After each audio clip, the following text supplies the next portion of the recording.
Hello student, how are you? I hope you all are doing well. Okay student, today we will going to revise chapter 5 sources of water. Chapter 5 sources of water. Let's start revision. Okay, first is take the correct answer. Artificial lakes built behind dams to collect water. Reservoirs is a right answer, so we can tick here. These are built across river to block or control the flow of water. Dams. Okay. Sweat dries up due to evaporation.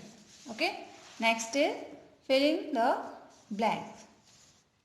First, dash of the earth's surface is covered with water, about 71%. Next, rainwater that seeps into the earth is known as underground water. Snow-fed rivers are also called perennial rivers. Next, Ganga and Yamuna are example for rain-fed rivers. Okay. Next, give reason for the following. First, sea water is unfit for drinking. Second, clothes dry faster when dried in the sun. Water from natural sources is unfit for drinking. Okay. Let's see the answer. Okay. Question is, sea water is unfit for drinking. Sea water is not fit for drinking because it is salty. Okay. Next, clothes dry faster when dried in the sun. Answer.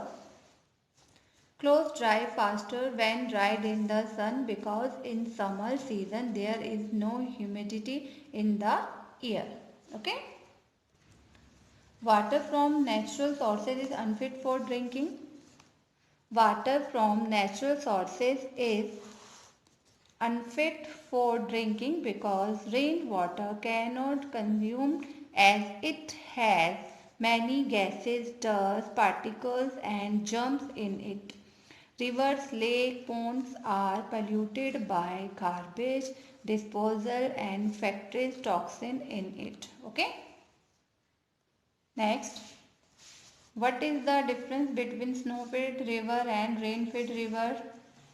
Distinguish between evaporation and condensation. Mention the factors that increase the rate of evaporation. How is salt extracted from sea water? Explain briefly. Explain the water cycle. Support your answer with a diagram. Okay. Let's see the answer. Okay. Question is, what is the difference between snow-fed river and rain-fed river? Answer is snow-fed river. When snow or ice melt in the high mountains, it flows down to from rivers. Such rivers are called snow-fed rivers. Okay.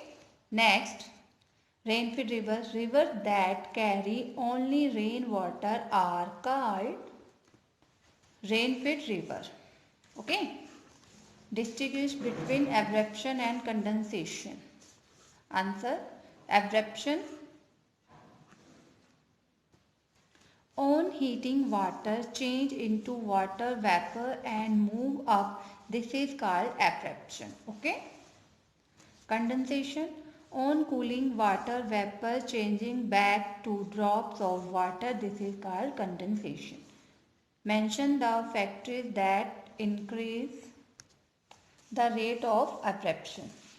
Sweat from our body dries due to evaporation.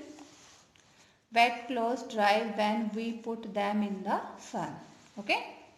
Yes. Next, how is salt evaporated from sea water? Explain briefly.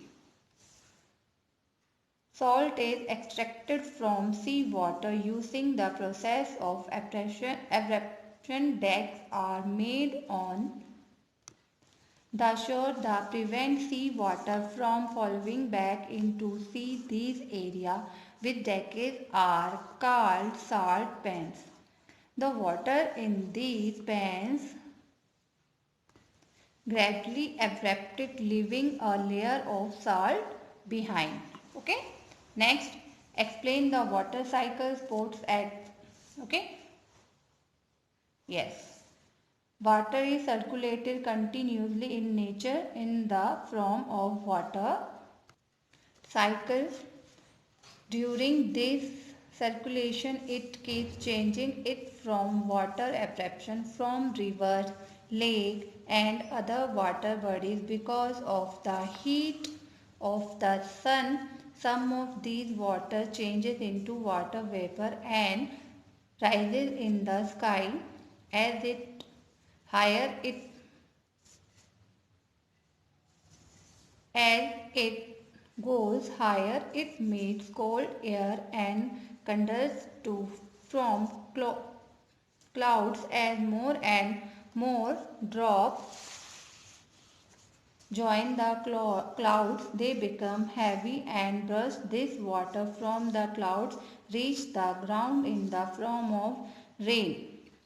Okay, rain, snow, and look at this picture, water cycle. Okay, sun rays, condensation, cloud collection, absorption. Okay, yes. Okay, student, today we revise chapter 5. Now time to say bye. Bye bye student. Have a nice day.